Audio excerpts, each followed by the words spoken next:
Riri, kumpulan dongeng dan cerita anak. Yuk dukung Riri dengan menekan tombol subscribe. Jangan lupa bunyikan tanda lonceng untuk notifikasi. Selamat menonton. Legenda Genting dan Gentas.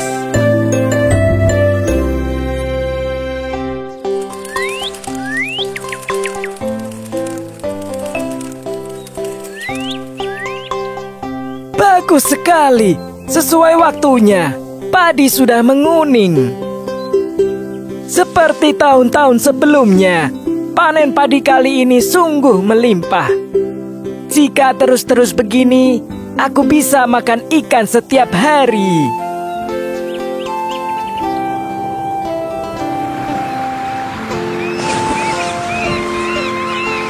Wah, lihatlah ikan-ikan ini. Mereka sungguh besar-besar. Jika dijual di pasar, pasti akan mahal harganya. Ikan-ikan yang segar dan besar. Siapa yang tak tertarik untuk membelinya? Bu, saya beli ikannya 1 ekor ya. Silahkan dipilih. Ada banyak sekali dan semuanya besar-besar. Negeri kita sangat makmur, bukan? Panen padi juga melimpah tahun ini. Jadi, aku bisa membeli ikan sepuasnya. Benar sekali, kita semua tidak pernah kekurangan. Meskipun pajak dinaikkan lagi, kita tidak akan kesulitan membayar. Benar bukan? Hei, ikan-ikanmu laris manis loh. Besok tangkaplah yang lebih banyak. Tentu saja, semakin banyak ikan, semakin banyak uang. Saatnya melipat gandakannya. Hadah, pasti dihabiskan lagi di tempat judi. Ya, maklumlah, masih muda. Aku juga dulu begitu.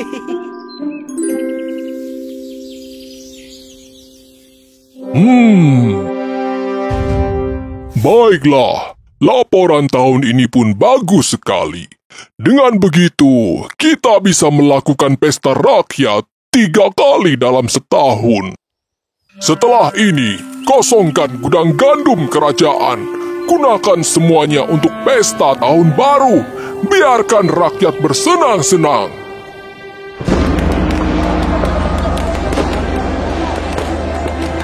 Berpestalah rakyatku. Ini semua berkat dari dan untuk kalian semua. Uang bisa dicari, tetapi festival hanya diadakan 3 kali. Jadi, habiskan saja uang yang kalian miliki untuk hari ini. Hah, meriah sekali ya Kak, pesta di kerajaan. Iya, di desa kita tidak ada pesta semegah ini. Kak, bolehkah aku bermain itu? Iya, boleh saja.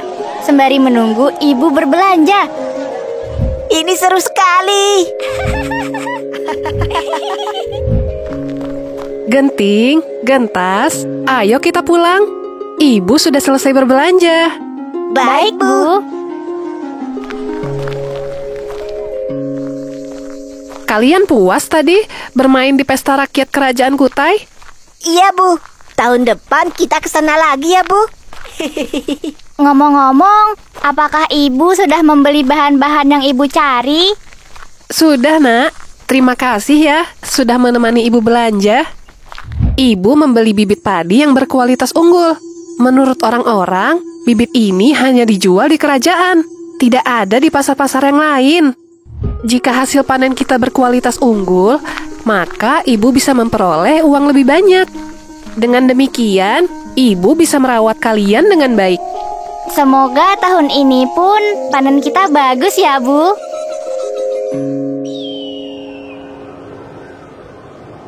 Aduh, kenapa kering begini? Hujan tak kunjung datang. Padi dan jagung pun jadi tak bisa ditanam. Astaga, tidak ada ikan yang mau masuk jaring-jaringku. Kalaupun ada, cuma ikan kecil. Bagaimana ini? Tahun ini malah gagal panen.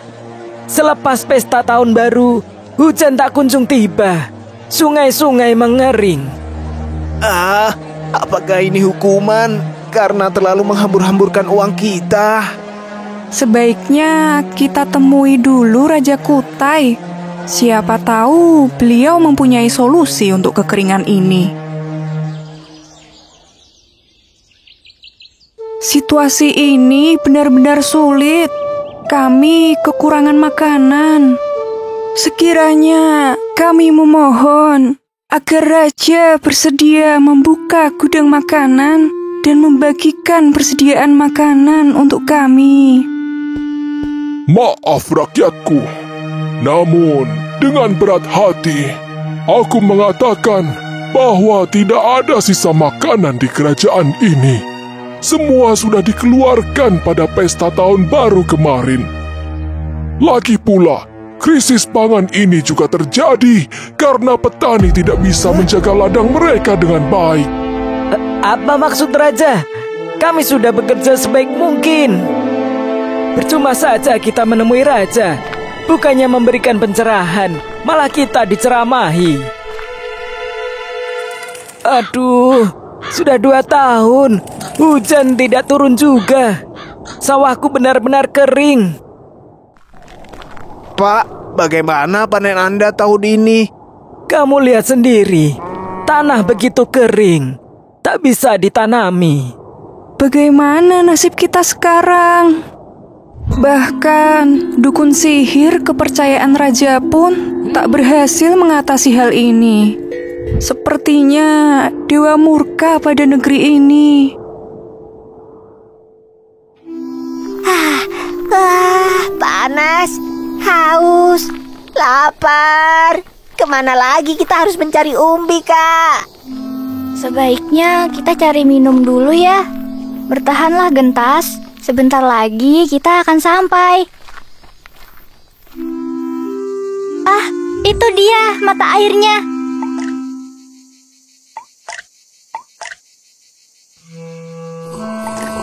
Sedikit sekali airnya. Mau bagaimana lagi? Masih ada air saja sudah beruntung. Ayo kita kembali ke ibu. Barangkali ibu sudah menemukan umbi untuk dimakan. Maafkan ibu, karena malam ini kita tidak bisa makan lagi. Mari bertahan sehari lagi, nak. Kekeringan di mana-mana, dan ibu sudah kehabisan benih padi untuk ditanam. Tidak apa, Bu. Kami mengerti. Lagi pula, kita tidak sendiri yang mengalami, namun seluruh negeri ini. Daripada lapar, sebaiknya kita tidur saja.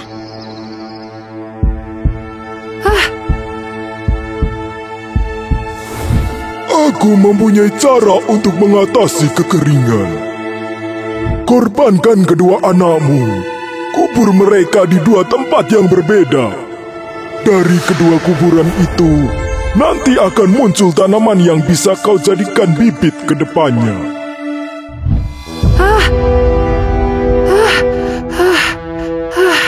Mimpi itu terasa nyata sekali. Coba aku tanyakan ke tetua adat perihal mimpiku. Itu adalah petunjuk dari dewa untuk mengatasi kekeringan 2 tahun ini. Terima kasih karena ibu mau berbagi cerita. Namun, saya tidak bisa memaksakan ibu melakukan pengorbanan itu. Saat ini, ibu hanya memiliki genting dan gentas. Jika mereka dikorbankan, maka ibu akan hidup sendirian. Aku juga bingung, apakah ini petunjuk untuk permasalahan negeri ini? Tapi, kenapa harus kedua anakku? Sebaiknya kau renungkan dulu, Bu. Ibu, kenapa wajah ibu nampak sembab? Apakah karena kita belum berhasil memperoleh makanan? Ibu sudah tidak bisa menahan lapar ya?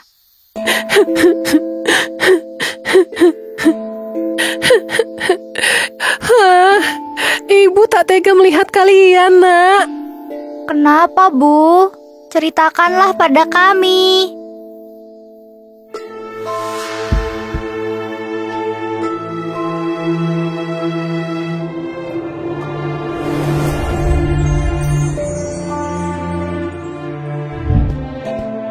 Begitulah mimpi ibu, nak. Tapi kamu tenang saja, nak. Sampai kapanpun, ibu tidak akan mungkin mengorbankanmu dan adikmu. Ibu menyayangi kalian. Hanya kalianlah yang ibu punya saat ini. Oh, jadi itu yang membuat ibu murung. Sebenarnya, aku bersedia dikorbankan, Bu. Lagi pula, jika terus hidup seperti ini, aku bisa meninggal karena kelaparan. Jika aku bisa berguna untuk orang lain, maka aku ikhlas melakukannya. Anak-anakku. Tak apa, Bu. Ini semua demi keselamatan semua orang. Ibu harus melakukannya sekarang, sebelum semuanya terlambat.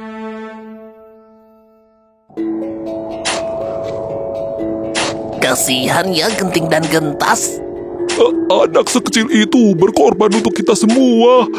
Aku sungguh malu pada diriku sendiri. Selamat tinggal, Ibu. Selamat tinggal semuanya. Semoga ini bisa mengakhiri penderitaan kami dan negeri ini. Anakku!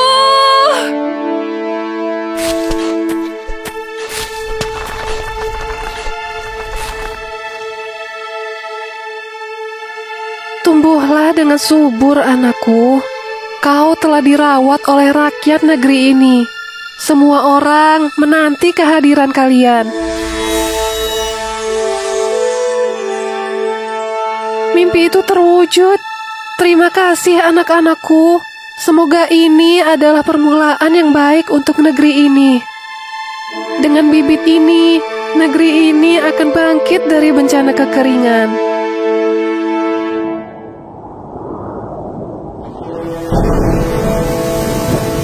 Hujan telah datang. Syukurlah pengorbanan Genting dan Gentas tidak sia-sia.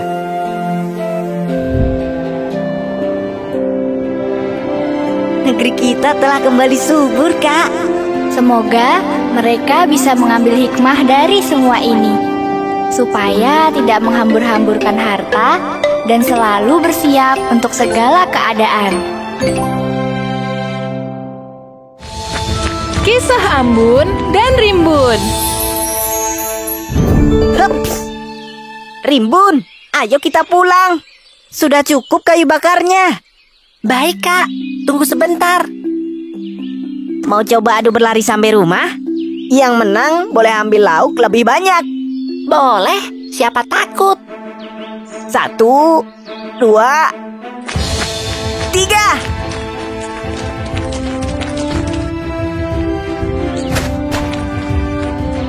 Aku tunggu di rumah, Rimbun.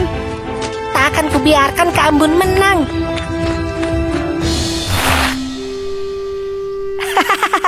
Masih menang seperti biasa. Badanku memang lemah, tidak seperti Kak Ambun. Kak Ambun cepat banget. Olahraga lebih giat lagi makanya. Ayo kita serahkan kayu bakarnya ke ibu, lalu makan. Bu, kami pulang. Iya. Taruhlah di sana, lalu istirahatlah. Ibu sedang memasak untuk kalian. Baik, Bu. Maaf ya, ibu hanya bisa masak seadanya seperti ini. Ibu merasa tak pernah memberi kalian kebahagiaan, padahal kalian selalu membantu ibu. Ibu jangan berpikir begitu. Kami suka kok dengan masakan ibu. Ibu merasa beruntung mempunyai anak-anak seperti kalian.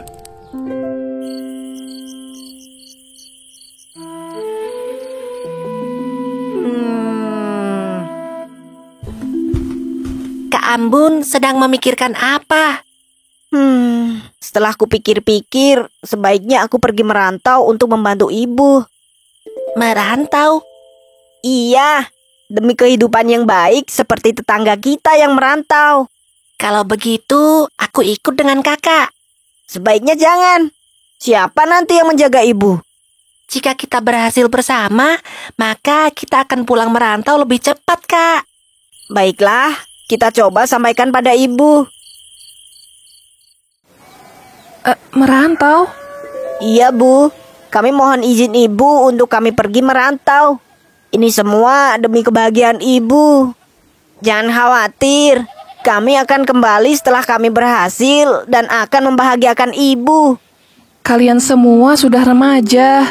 Ibu tak bisa menghalangi jalan hidup kalian. Ibu hanya berpesan, jaga kesopanan kalian di negeri orang. Hormatilah orang yang lebih tua. Dan satu lagi, ini adalah bilah dohong atau keris pusaka warisan ayah. Bawalah agar kalian ingat akan kampung halaman. Biarkan ibu mendoakan kalian berdua. Ranying hatala langit, semoga kalian selalu diberkahi dan pulanglah dengan selamat. Sekarang istirahatlah. Besok kalian harus bangun pagi. Terima kasih, Ibu.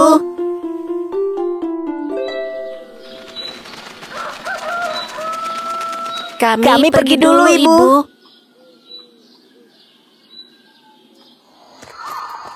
Perjalanan kita sangatlah jauh, Rimbun. Berhati-hatilah dan teruslah waspada. Iya, Kak. Semoga Ibu baik-baik saja ya, Kak. Amin. Setiap langkah kita adalah demi kebahagiaan Ibu. Iya, Kak. Kebahagiaan Ibulah penyemangat perjalanan kita.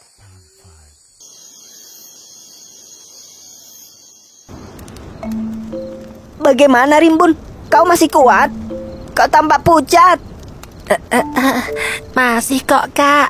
Kak Rimbun tenang saja. Jika tak kuat, jangan dipaksakan. Sebaiknya kita kembali saja.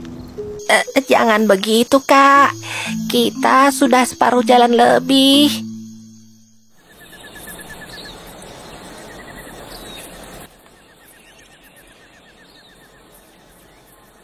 Rimbun, astaga, badanmu panas sekali. Bertahanlah sebentar, aku akan mencari tanaman obat di sini. Aku harus segera menyembuhkan Rimbun. Harusnya ada di sekitar sini. Itu dia. Ini daun untuk menurunkan panas. Bertahanlah, Rimbun. Kakak sedang meracik obat untukmu, Rimbun. Bertahanlah. Semoga daun ini bisa menyembuhkanmu.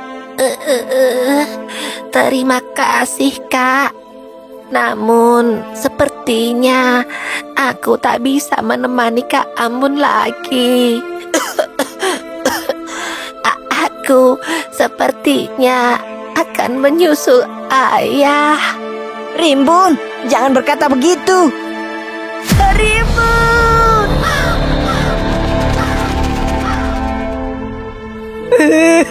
Rimbun, maafkan aku tak bisa menjagamu.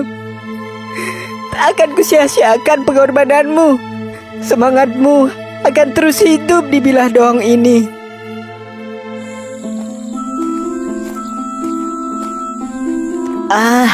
Harusnya ini sudah dekat dengan kerajaan. Ada seseorang di sana. Barangkali aku bisa meminta sedikit minum. Nenek itu tampak kepayahan. Permisi, Nek. Apa ada yang bisa kubantu? Kulihat nenek kesulitan. Terima kasih atas tawaranmu, anak muda. Aku akan terbantu jika kau mau membawakan kayu bakar ini ke rumahku. Tentu dengan senang hati, Nek. Terima kasih, anak muda. Rumahku sudah dekat kok. Istirahatlah sebentar di dalam. Nenek punya segelas air dan sedikit cemilan. Terima kasih, Nek. Sepertinya kau bukan dari wilayah sini ya, anak muda. Dari mana kau berasal? Itu ceritanya. Begitulah, Nek. Aku turut berduka atas kepergian adikmu. Kau bisa tinggal di sini selama nanti merantau di kerajaan. Jaraknya tidak terlalu jauh juga. Terima kasih, Nek.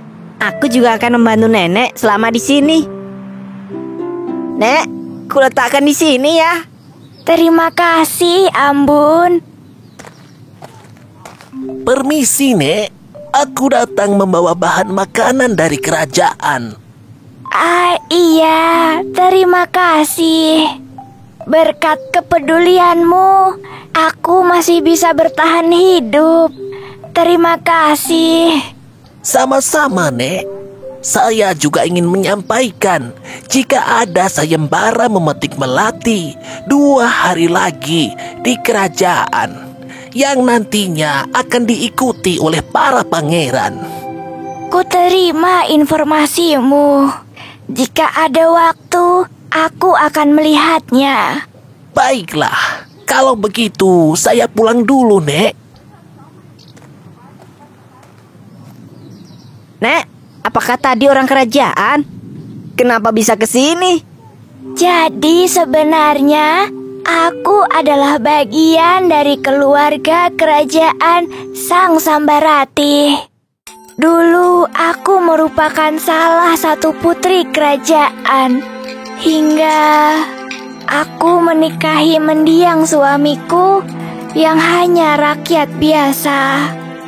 Akibatnya aku pun diusir. Oh, Nenek ternyata bukan orang biasa. Lalu mengenai sayembara tadi? Itu adalah sayembara memetik bunga melati.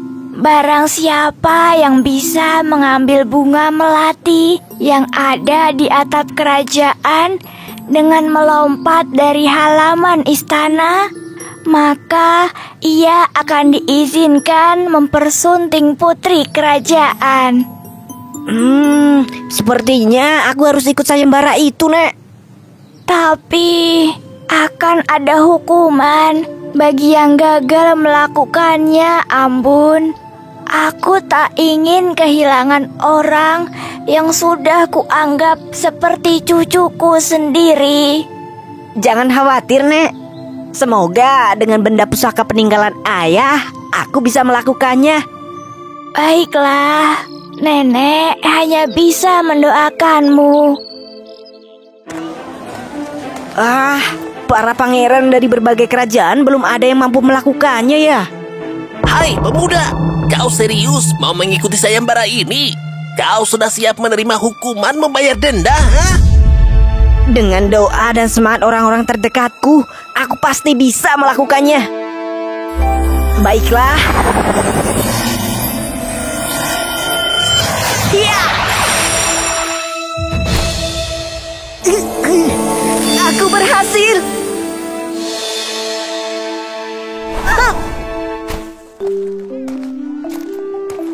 Berikut bunga melatinya, Tuan Putri.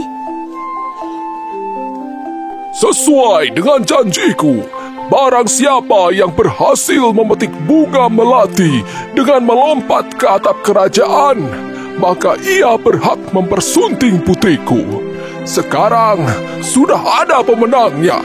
Kita adakan pesta 7 hari 7 malam.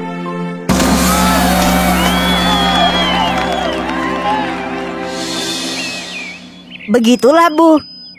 Sesuai janji Ambun pada mendiang Rimbun dan Ibu, kini kita bisa hidup bahagia di istana. Sekiranya Ibu bersedia untuk tinggal di istana. Ibu merasa terharu sekaligus sedih. Terima kasih, Ambun. Ibu bersedia ke istana. Adikmu juga pasti menginginkan hal yang sama. Semoga dia beristirahat dengan tenang. 4 saudara dan Raja Naga. Suatu hari, seorang ayah sedang memberikan nasihat kepada 4 putranya, yakni Maxim si anak pertama, Lukas anak kedua, Henrik anak ketiga, dan Sebastian anak terakhir. Ayah sudah memberikan segalanya untuk kalian. Lantas, apa saja yang kalian pelajari selama ini? Apakah ada keahlian yang kalian kuasai? Bertani dan beternak. Dua hal itu kan yang sering ayah ajarkan. Bertani dan beternak bisa dikuasai oleh siapa saja. Setelah ini, berkelanalah dan carilah keahlian yang unik yang hanya bisa dimiliki oleh masing-masing dari kalian. Mau berkelana kemana ya kita? Keempat saudara itu menghabiskan waktu sekitar 1 jam untuk berunding. Akhirnya, keputusan pun diambil. Masing-masing dari mereka akan berkelana ke arah yang berbeda. Langkah mereka dimulai dari simpang 4 di perbatasan kota. Esok paginya, keempat saudara itu berkumpul di simpang 4. Maxim menuju ke arah utara, Lukas ke arah timur, Henrik ke arah selatan, dan Sebastian ke arah barat. Sampai jumpa, semoga kita berhasil. Mereka saling berjanji untuk kembali ke titik yang sama 4 tahun lagi. Di tengah perjalanannya, Maxim bertemu dengan seorang lelaki yang berbadan tinggi dan kekar. Hei, kau mau kemana? Aku ingin menimba ilmu, mencari keahlian yang hanya bisa dimiliki oleh diriku sendiri. Perkenalkan, aku adalah seorang pencuri berpengalaman. Aku bersedia menjadi gurumu, asal kau mau. Tapi menjadi pencuri itu beresiko. Kalau ketahuan pasti akan ditangkap. Tenang saja, aku juga akan mengajarkan bagaimana mencuri yang aman tanpa tertangkap. Maxim akhirnya meyakinkan diri untuk menjadi seorang pencuri. Selama 4 tahun itu, ia belajar berbagai taktik mencuri. Ia berkeliling dari satu kota ke kota lain, bahkan sampai ke negara tetangga untuk mencuri benda-benda berharga. Sementara itu, Lukas bertemu dengan seorang astronom terkemuka. Ia tekun belajar di bawah bimbingan astronom tersebut selama 4 tahun. Ia memperdalam pengetahuannya tentang bintang-bintang, planet, dan segala misteri alam semesta yang luar biasa. Dan setelah 4 tahun berlalu, tiba waktunya bagi Lukas untuk kembali ke rumah. Sebelum kau pergi, terimalah hadiah ini. Ini adalah sebuah teropong ajaib yang akan membantumu melihat apapun di dunia dalam sekali pandang. Terima kasih untuk segalanya, Profesor. Selanjutnya adalah Henrik. Di perjalanannya itu, ia bertemu dengan seorang pemburu hebat yang menghabiskan sebagian besar hidupnya di hutan. Ia belajar ilmu bela diri, memanah, dan berburu dari sang pemburu. Siapa sangka, Henrik bahkan bisa menaklukkan raksasa paling besar dan paling ditakuti.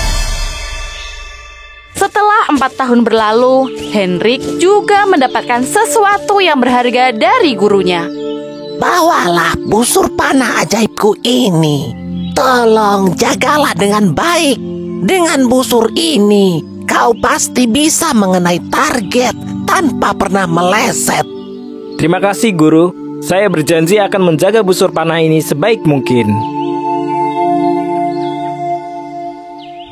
Terakhir, Sebastian. Ia bertemu dengan seorang penjahit yang profesional. Namanya terkenal di kalangan para pejabat maupun bangsawan. Sepertinya saya tidak cocok menjadi penjahit. Saya enggan jika setiap hari harus duduk dalam waktu yang lama. Awalnya, Sebastian tidak mau belajar menjahit. Menjahit itu melatih ketelitian dan kesabaran. Jika engkau berhasil, aku akan memberikan jarum ajaib ini untukmu. Jarum ini bisa menjahit apa saja tanpa harus menggunakan benang, bahkan tanpa meninggalkan bekas. Akhirnya, Sebastian pun terdorong untuk belajar menjahit.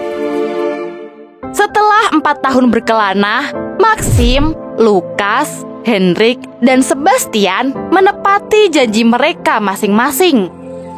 Akhirnya kita bertemu lagi.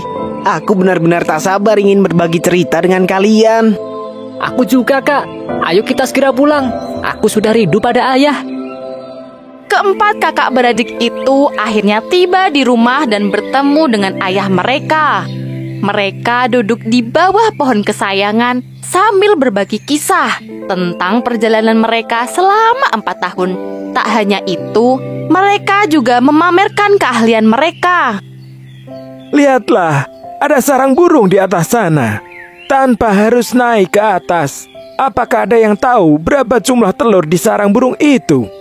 Lukas pun bergegas mengeluarkan teropong ajaibnya dan menggunakannya untuk memeriksa telur itu.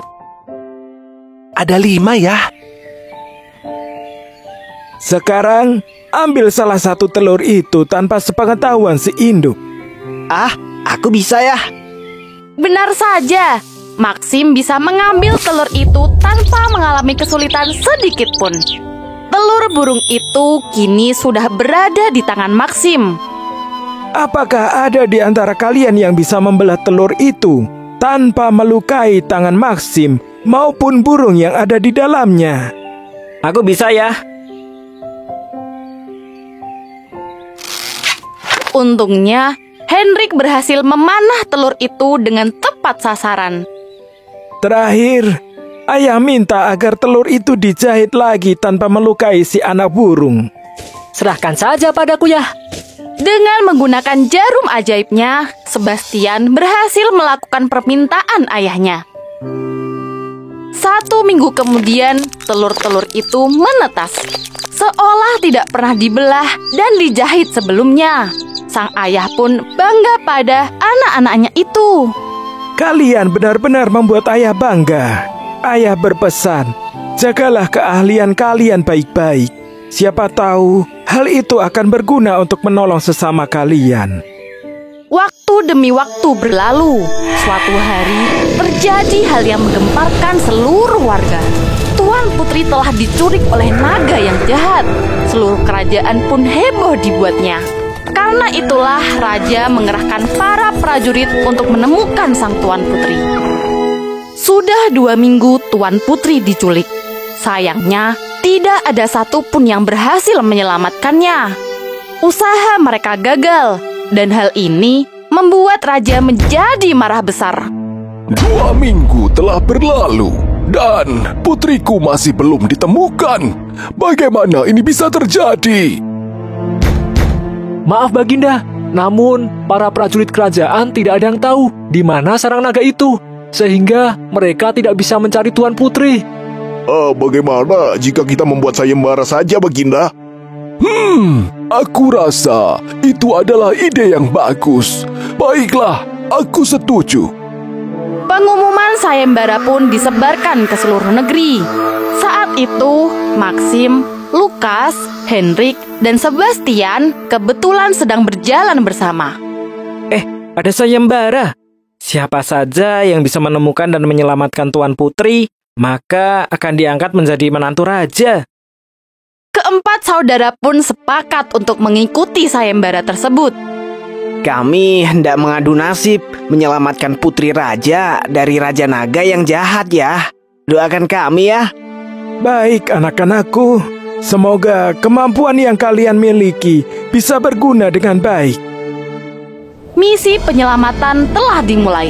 Keempat saudara tersebut pergi ke tempat terakhir kali si Raja Naga terlihat, yaitu di puncak Gunung Green Rock. Sekarang bagaimana caranya agar kita bisa melacak jejak Raja Naga selanjutnya? Serahkan saja padaku. Dengan teropongku ini, aku pasti bisa menemukan keberadaan Tuan Putri. Saat Lukas menggunakan teropongnya, ia melihat sebuah pulau terpencil di tengah lautan. Tak salah lagi, pasti si Raja Naga membawa Tuan Putri ke pulau itu. Ayo kita ke sana. Tapi bagaimana caranya kita ke sana? Kita tidak mempunyai kapal. Aku tahu. Bagaimana kalau kita meminta bantuan pada raja? Keempat saudara itu memutuskan untuk meminta bantuan pada sang raja. Malam itu, raja langsung menyediakan kapal yang sangat besar, lengkap dengan semua keperluannya. Bahkan, kepergian mereka juga dilepas oleh sang raja sendiri. Maxim, Lukas, Henrik, dan Sebastian hampir tiba di pulau itu setelah 1 jam berlayar. Namun, kapal mereka terlalu besar, sehingga tidak bisa berlabuh di tepi pantai. Kita mempunyai skoci kan? Kita pakai saja skoci itu untuk menuju ke pulau. Ide cemerlang, Kak. Ketiga saudara pun setuju. Mereka merapat ke pulau tempat si Raja Naga menggunakan satu skoci. Keempat saudara itu kini berada di bawah sebuah tebing yang cukup tinggi. Lukas pun bergegas mengeluarkan teropongnya dan mengarahkannya ke atas tebing. Aku menemukannya. Ada Raja Naga yang sedang tidur pulas dan Tuan Putri di dalam gua itu. Lukas lantas menyerahkan teropong itu pada Henrik dan memintanya untuk ikut mengintai si Raja Naga dan Tuan Putri. Apakah kamu bisa mengalahkan Raja Naga itu menggunakan panahmu? Aku harus memanah jantung Raja Naga itu untuk mengalahkannya. Namun, ada Tuan Putri di sana, sehingga hal itu tak mungkin kulakukan, Kak. Kalau begitu, aku akan mengambil Tuan Putri tanpa membangunkan si Raja Naga. Baiklah, Kak. Hati-hati ya. Maxim mulai memanjat tebing dengan perlahan-lahan. Ia memperhatikan setiap langkahnya agar tidak terdengar oleh siapapun yang mungkin berada di sekitar, terutama si Raja Naga. Maxim pun berhasil masuk ke gua itu. Awalnya, kehadiran Maxim membuat Tuan Putri terkejut. Tetapi untungnya, ia paham bahwa Maxim hadir dengan tujuan yang baik. Dengan segala kemampuan yang dimiliki, akhirnya Maxim berhasil melepaskan Tuan Putri dari pangkuan Raja Naga. Sayangnya, usaha penyelamatan sang Tuan Putri tidak berjalan sempurna. Saat Maxim dan Tuan Putri hendak menaiki sekoci, Raja Naga itu bangun dan menyadari bahwa ada penyusup di sarangnya. Berani sekali kalian mengambil sang putri dariku. Raja Naga pun melemparkan batu api ke sekoci itu. Untung saja Sebastian membawa jarum ajaib pemberian gurunya. Ayo, jahit kembali sekoci itu sebelum Raja Naga turun dan berhasil mengejar kita. Baik, Kak. Sebastian berusaha bekerja secepat mungkin.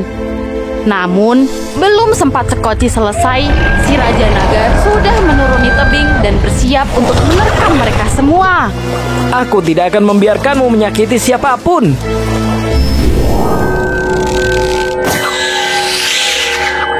Oh, Raja Naga benar-benar tumbang. Henrik berhasil memanah tepat di jantungnya. Tepat saat itu, Sebastian berhasil memperbaiki sekoci mereka. Hasilnya mulus tanpa cacat sedikit pun. Sekoci siap. Ayo, kita kembali ke kapal besar, Tuan Putri dan kakak-kakak. Terima kasih. Mereka pun menuju ke kapal besar dan meninggalkan si Raja Naga yang sudah tak bernyawa. Pagi harinya, keempat saudara itu mengantarkan Tuan Putri ke istana. Sang raja pun langsung menyambut kepulangan putri tersayangnya dengan pelukan yang hangat. Syukurlah, kamu sudah kembali, Nak. Ayah pikir ayah akan kehilanganmu selamanya. Aku juga takut jika tak bisa pulang dan bertemu ayah. Untungnya ada 4 pemuda hebat ini yang menyelamatkanku. Sesuai janjiku, salah satu dari kalian akan kuangkat menjadi menantu. Lantas, siapa yang akan menikah dengan Tuan Putri? Silahkan diskusikan hal ini bersama. Sayangnya, terjadi cekcok di antara 4 saudara itu. Jika tidak ada teropong, keberadaan Tuan Putri tidak akan diketahui. Jadi, aku yang layak menjadi menantu sang raja. Jika tidak ada kemampuan mencuri, Tuan Putri tidak akan bisa diturunkan dari pangkuan Raja Naga. Jadi, seharusnya aku yang lebih layak. Jangan lupa, jika tidak ada busur panah, kita semua pasti sudah tewas di mangsa Raja Naga itu. Jadi sebenarnya aku yang layak menjadi menantu sang raja. Jika tidak ada jarum ajaib, kita tidak akan bisa kembali ke kapal besar. Bisa-bisa hidup kita berakhir di pulau. Maka, akulah yang paling layak. Keempat saudara itu tak kunjung berhenti berdebat. Akhirnya, sang raja turun tangan. Sudah. Supaya lebih adil, bagaimana kalau hadiahnya aku ganti dengan separuh kekayaan yang aku miliki? Keempat saudara pun berdiskusi lagi. Baik, Raja. Kami setuju. Terima kasih. Begitulah akhir dari sayembara itu. Dengan separuh kekayaan sang raja, keempat saudara itu hidup bersama dengan rukun. Mereka saling bekerja sama merawat sang ayah hingga tua. Terima kasih karena ayah telah mengajarkan banyak sekali hal yang bermakna untuk kami. Itu sudah kewajiban ayah, Nak. Terima kasih juga karena telah menjadi anak-anak yang luar biasa.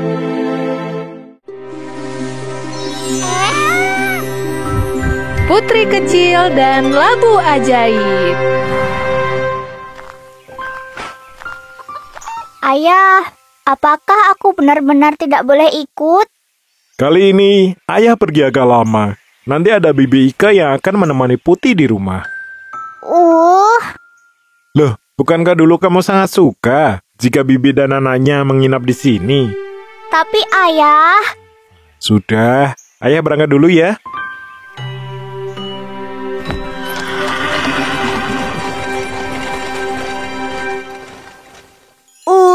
Ayah tidak tahu sih kalau Bibi Ike sekarang tuh jahat banget.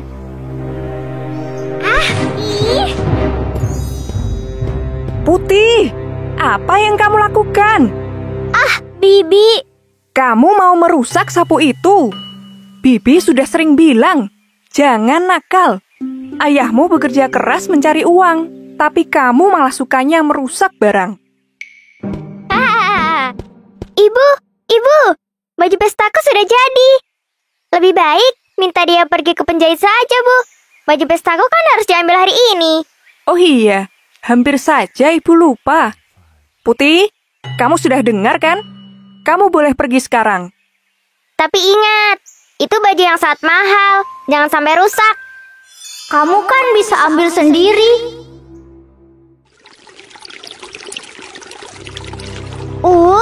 Bibi Ike dan Merah suka sekali melimpahkan pekerjaan padaku. Apa bagusnya sih baju ini? Wah!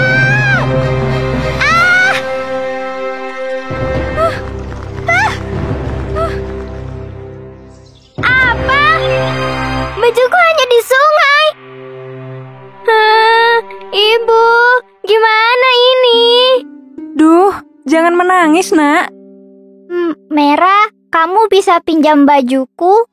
Tidak, aku mau baju itu. Putih, karena kamu telah berbuat salah, maka kamu harus bertanggung jawab. Cari baju itu sampai ketemu. Tapi ini sudah sore, Bi. Putih cari besok ya. Kalau besok, bajuku pasti sudah sampai ke laut. Pokoknya cari sekarang. Aduh, hari sudah gelap. Aku cari kemana lagi? Itu dia. Semoga pemilik rumah itu mau mengembalikan baju merah. Permisi. Ya, ada apa anak kecil? Maaf, Nek. Sepertinya baju yang nenek jemur adalah milikku. Tadi siang hanyut di sungai. Boleh aku mengambilnya, Nek? Itu hanya baju biasa. Apakah yang punya baju seperti itu hanya kau seorang? Bukan begitu. Tapi... Begini saja. Jika kau mau membantuku, baju itu boleh kamu bawa. Benarkah? Apa yang bisa aku bantu, Nek? Tolong bersihkan rumahku. Sudah berhari-hari aku tidak bisa berberes. Wah, rumah nenek berantakan sekali ya. Kamu bersedia membantu atau tidak? Jangan khawatir, Nek. Nenek istirahat saja, biar aku yang membersihkannya. Apa yang kamu lakukan? Mulai bersih-bersih, Nek. Besok saja. Ini sudah malam. Kamu pasti lelah.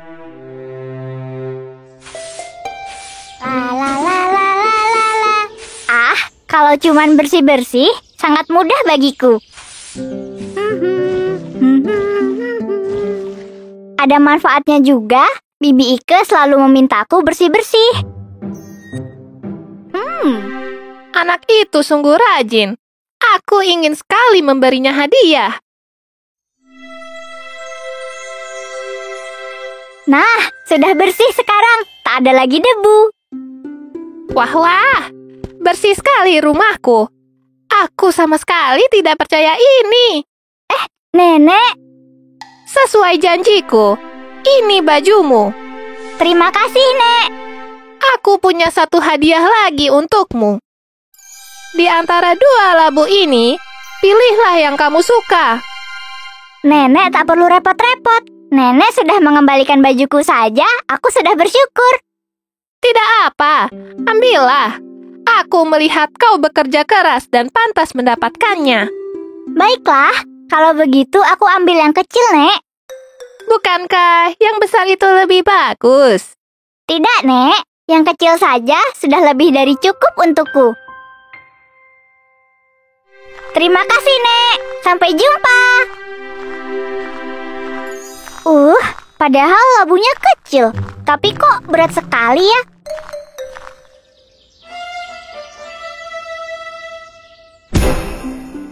Aku taruh dulu di sini. Hebat juga, Putih. Dia bisa menemukan bajumu. Hihi, aku senang sekali tiap tinggal di sini, Bu. Ada Putih yang bisa kusuruh-suruh. Aku harus memberinya pekerjaan lagi. La.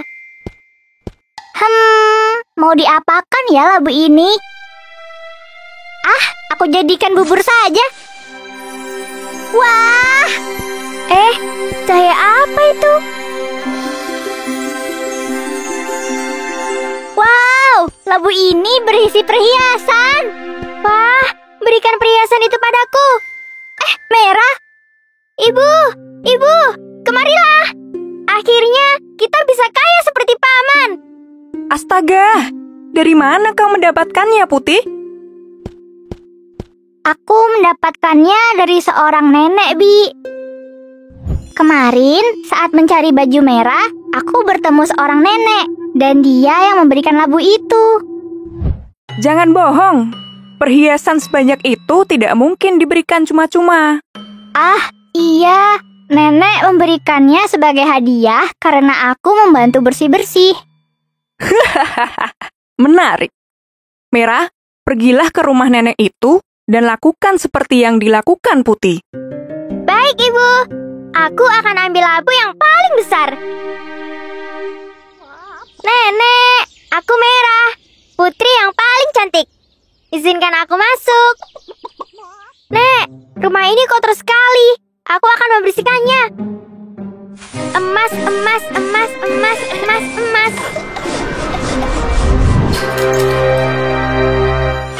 Aduh. Untung tidak ketahuan. Sudah aku bersihkan semuanya, Nek. Sekarang aku minta imbalan. Imbalan apa ya? Aku hanya punya labu besar dan kecil. Ambillah salah satu. Tentu saja aku ambil yang besar. Makasih, Nek. Ibu, aku sudah pulang. Kerja bagus, Merah. Hihihi, akhirnya kita bisa kaya, Bu. Merah sudah tidak sabar.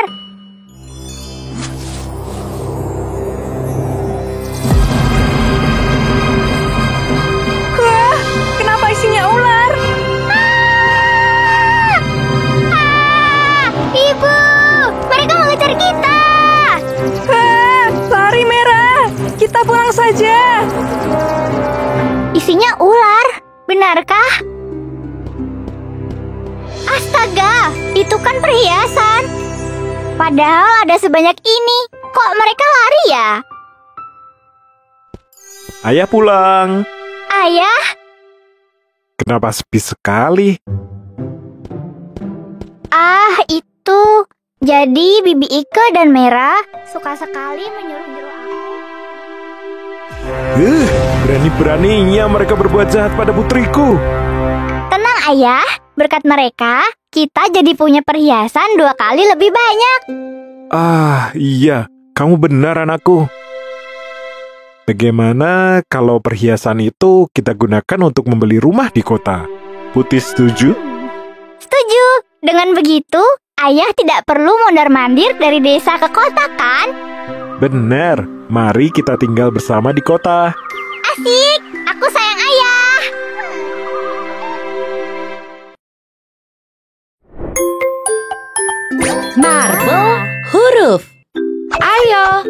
belajar mengenal huruf bersama Marble. Pilih salah satu menu untuk belajar huruf.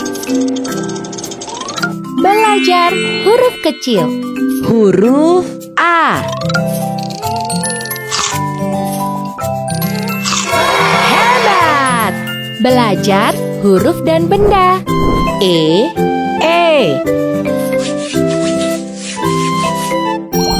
L, A, N, G. Elang. Pilih materinya dan belajarlah bersamaku.